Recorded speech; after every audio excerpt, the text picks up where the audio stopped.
ఓం నమో వెంకటేశాయ జై చిన్నమస్త. హాయ్ అండి, I'm doctor Bhargavadevan. Welcome to my YouTube channel Karma Viparyasa. So ఈరోజు నేను చెప్పబోయే టాపిక్ ఏంటంటే, శీఘ్రంగా ఫలితాలు రావాలంటే ఏం చేయాలి? చూడండి, మనందరికీ తెలుసు దక్షిణాచారం, వామాచారం అని 2 రకాలుగా ఉన్నాయని చెప్పేసి. మరి దక్షిణాచారం కంటే మనకు వామాచారంలో శీఘ్ర ఫలితాలు వస్తాయి అని చెప్తా ఉంటారు. అది ఎందుకు వస్తాయి? సో ఎందుకు ఈ ఫలితాలు వస్తాయనేది చూద్దాం. చూడండి, ఏదన్నా చూడండి, ఇప్పుడు ఒక వ్యక్తి ఉంటారు. ఆ వ్యక్తి చాలా సాధారణంగా, చాలా శాంతంగా ఉన్నప్పుడు ఆయన యొక్క కదలికలు గానీ, ప్రతిస్పందనలు గానీ చాలా నెమ్మదిగా ఉంటాయన్నమాట. చాలా స్ అంటే చాలా సైలెంట్‌గా ఆయన బిహేవ్ చేస్తా ఉంటాడు. ఎవరు? కామ్‌గా ఉన్న వ్యక్తి. అదే ఒక అగ్రెసివ్ నేచర్‌లో ఉన్న వ్యక్తి చూస్తే ఎలా ఉంటది? వెరీ, వెరీ అగ్రెసివ్‌గా, చాలా కోపోద్రేకంగా, వెరీ క్విక్ యాక్షన్స్ చేస్తూ ఉంటారనమాట. సో, అగ్రెసివ్‌నెస్‌కి, కామ్‌నెస్‌కి ఈ తేడా ఉంటుంది. అదేవిధంగా దక్షిణాచారంలో, వామాచారంలో కూడా ఇలాగే. వామాచారంలో ఒక అగ్రెసివ్‌నెస్ ఉంటుంది. అంటే చూడండి, కొంతమంది వ్యక్తులు ఏదన్నా తమకు ఒక ఉన్నట్లుండి ఒక ఎమోషన్ భయంకరంగా వస్తే ఏదో ఒకటి చేసేసేయాల. ఇప్పుడు అంతెందుకు, కోపం భయంకరంగా వచ్చిందనుకోండి, ఇలా కొట్టుకోవడం, యాహ్! యాహ్! యాహ్! అని కొట్టడం, దళం పగలగొట్టడం, దీలం పగలగొట్టడం చేస్తూ ఉంటారు. అంటే ఆ అగ్రెసివ్‌నెస్‌లో ఒక శక్తి అనేది ఉంటుంది ఇన్‌బిల్ట్‌గా. అది మీకు కామ్‌నెస్‌తో పోలిస్తే అగ్రెసివ్‌నెస్‌లో ఎక్కువుంటుంది. వామాచారం కూడా ఇదే టైప్ అనమాట. చాలా విపరీతమైన శక్తి అనేది ఎక్కువగా ఉంటుంది కంపేర్ విత్ దక్షిణాచారం.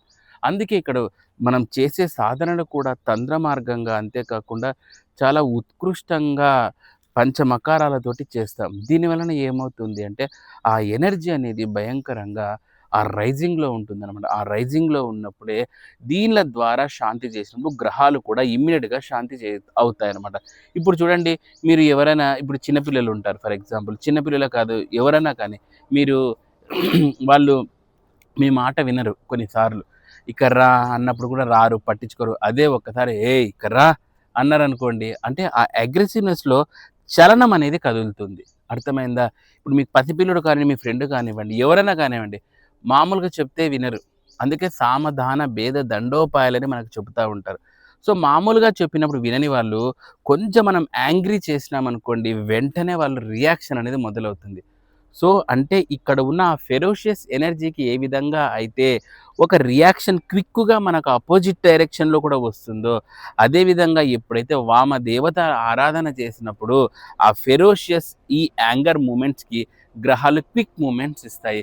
అందుకే వామాచారం క్విక్కు, శీఘ్ర ఫలితాలు, శీఘ్ర ఫలితాలు అని ఎందుకంటారంటే, ఈ విధ ఇందుకోసమే అంటారనమాట. సో, ఎవ్రీథింగ్ రిలేటెడ్ ఎలా ఉంటుందంటే, మన సాధారణమైన ఈ జీవితాల నుంచి ఇవన్నీ కూడాను మనం రిలేట్ చేసుకోవాలండి.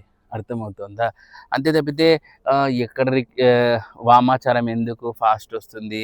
మనకు సాత్విక దేవుళ్ళు ఉన్నారమ్మా, నేనేం కాదనలేదు. నేను శ్రీ మహావిష్ణువు భక్తుడినే. అలాగేం కాదు.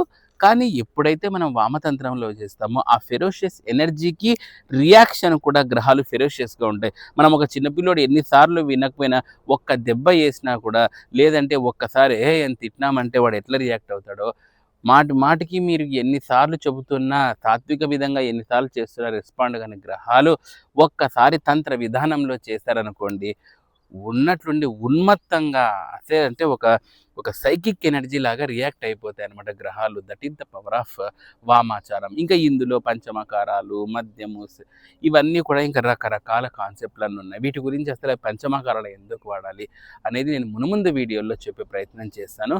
ఇదండి ఎందుకు వామాచారంలో క్విక్ రిజల్ట్ అంటే, ఈ ఫెరోషియస్ ఎనర్జీకి అటువైపు ఉన్న అపోజిట్ కూడా క్విక్ రియాక్షన్ అనేది జరుగుతుంది.